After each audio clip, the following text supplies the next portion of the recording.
जय श्री कृष्णा। कैसे हैं आप?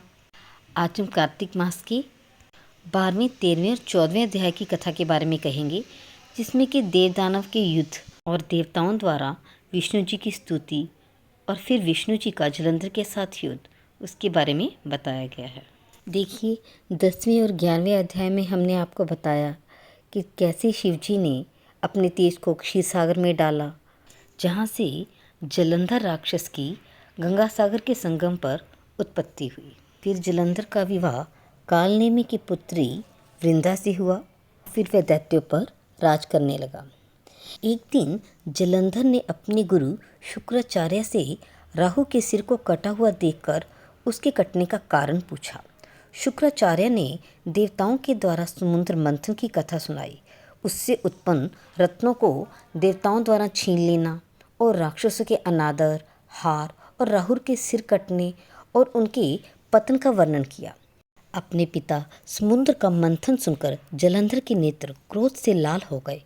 उसने घसमर नामक दूत को इंद्र के पास भेजा।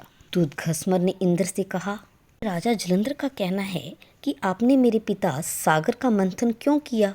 साथ ही उस मंथन के द्वारा जो रत्न आपने समुद्र से निकाले हैं उन्हें शीघ्र मुझे दे दो। सुनकर इंद्र अत्यंत विस्मित हुए और क्रोध में उस दूत घसमर से कहा, समुद्र के मथने का कारण यह था कि उसने उन पर्वतों को अपनी बगल में छिपा लिया था। इससे पहले भी मेरे अनेक शत्रु दैत्यों को उसने शरण दी थी। इसी कारण मैंने उसके रत्न समूह को हर लिया। समुद्र के पुत्र शंखासुर ने भी देवताओं से शत्रुता की थी।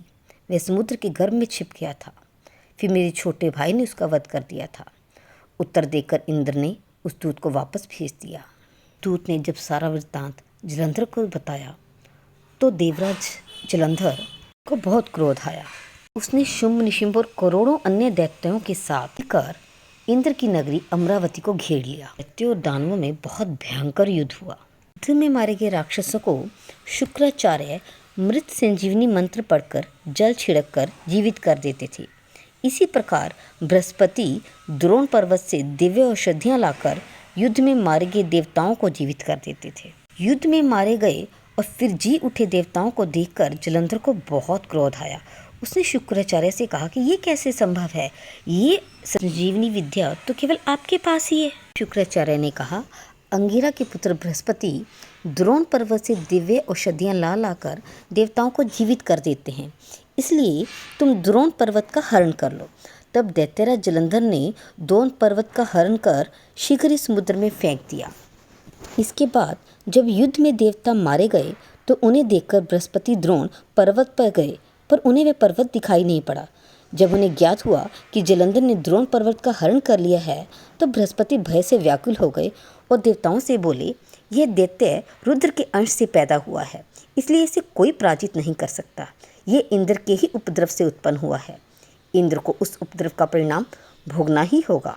तब सभी देवता दैत्यों द्वारा मारे जाने के भय से 200 दिशाओं को भाग गए और इंद्र आदि देवता सुमेरु पर्वत की गुफा में जाकर रहने लगे। देवताओं को भागता देख समुद्र का पुत्र जलंधर दैत्य रणभेरी और जयकार करता हुआ अमरावती में प्रवेश करता चला गया।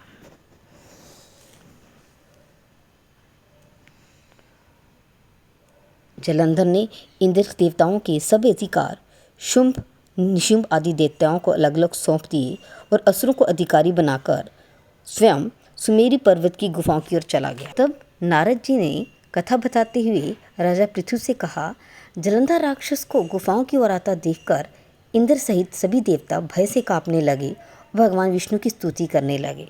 हे प्रभु, आपने भक्तों के उद्धार के लिए मत्स्य, कच्छप आदि के रूप में अनेक अवतार किए हैं।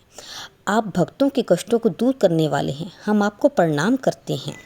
आप अपने हाथों में गदा, शंख, पद्य और चक्र को धारण करते हैं।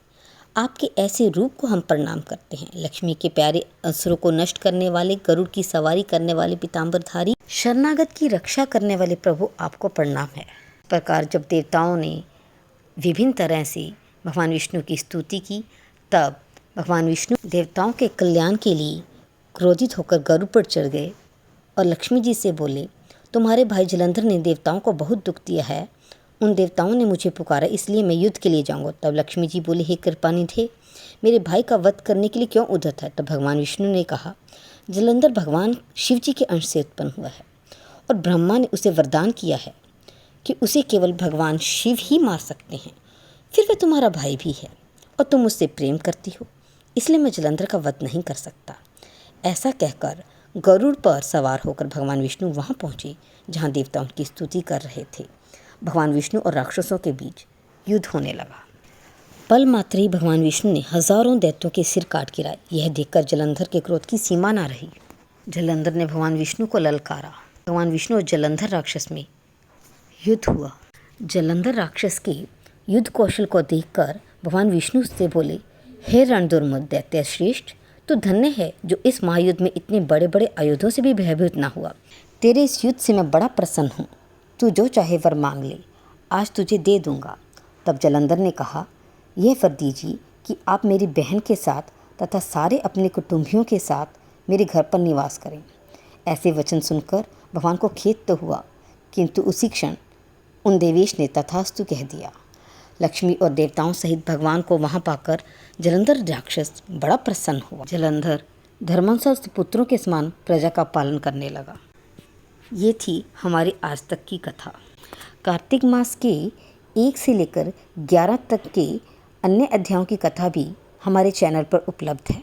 आप जाकर वहाँ उसे सुन सकते हैं, जिसमें कि कार्तिक व्रत की विधि विधान और तुलसी की महिमा, तुलसी की पूजा की विधि विधान और कार्तिक व्रत के उद्यापन की विधि, इन सब के बारे में बताया गया है। आप उन कथा का श्रवण ज़रूर करें और कथा को लाइक और शेयर भी कर दें। जय श्री कृष्ण।